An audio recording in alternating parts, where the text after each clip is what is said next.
Hi, my name's Henry, and I'm going to tell you a little bit about the smartphone research we conducted this semester in Research Methods, Professor Farrell.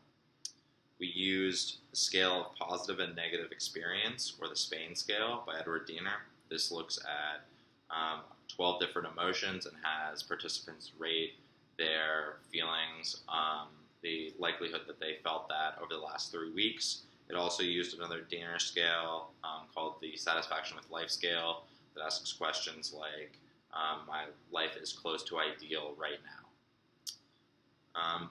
My first research question was, does more smartphone use have a negative relationship to psychological well-being?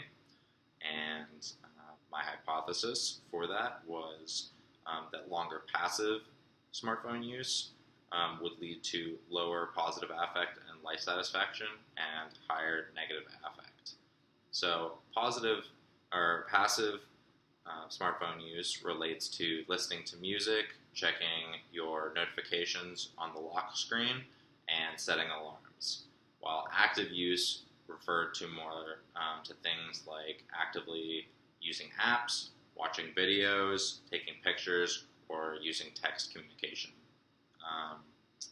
We looked for demographic information, specifically English fluency, as a determinant of if participants were able to complete the study. And we only took participants who had complete data. At the end of that survey, we had 353 participants. We sent out the survey on Qualtrics through the research team's social media and also used word of mouth. The results of the first study found a moderate positive correlation between total smartphone use and negative affect.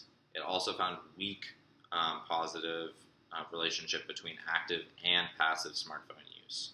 So this doesn't really support my hypothesis, just very weakly says that I said that passive use would specifically be the indicator of increased negative affect, which it did support, but there was no evidence that positive affect or life satisfaction had any correlation with smartphone use, regardless of active, total, passive. These results were important because they supported previous research that shows that negative emotions and more smartphone use have been correlated before. There's yet to be a causal relationship established there, and that's a place for more research in the future.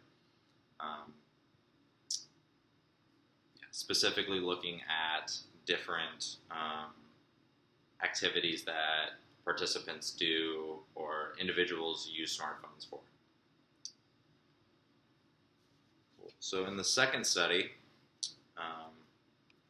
we wanted to see what the effect of not using smartphones would have on participants. So, in order to increase the adherence to the treatments or condition, we decided to use the research team as participants in the study, assuming that everyone uses smartphones already, and that at a certain point, there would be a 24-hour period where participants would stop using smartphones. So in order to judge this, we had a Qualtrics survey that included the 3 measures, the 2 scales, and 3 measures of psychological well-being, and had participants report that at time 1 when they had been using smartphones, and at time 2 when they had taken a 24-hour break from using them. The goal was for everyone to participate. There were 5 people that did not follow the condition and use their smartphones, and that was a self-report of that. My research question was, is there a change in psychological well-being is there a change in psychological well-being when users stop regularly using iPhones or any smartphone? And the hypothesis I formulated was a positive change in negative affect and a negative change in positive affect and life satisfaction. And so the results were that there was a large effect size or difference between time 1 and time 2 for negative affect, which supported my hypothesis.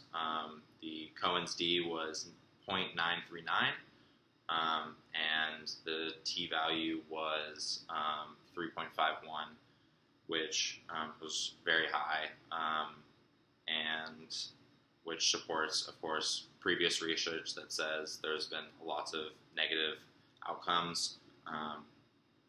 In terms of positive affect, there was also a really large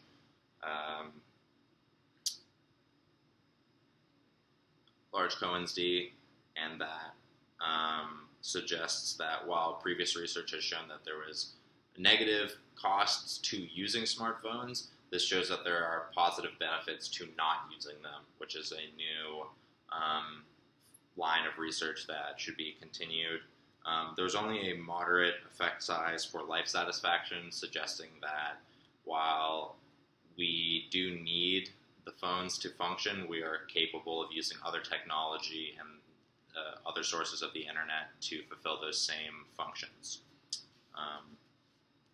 These results were significant to finding, how non-users of smartphones actually may differ from users of smartphones in terms of their emotional well-being, and should be looked at moving forward.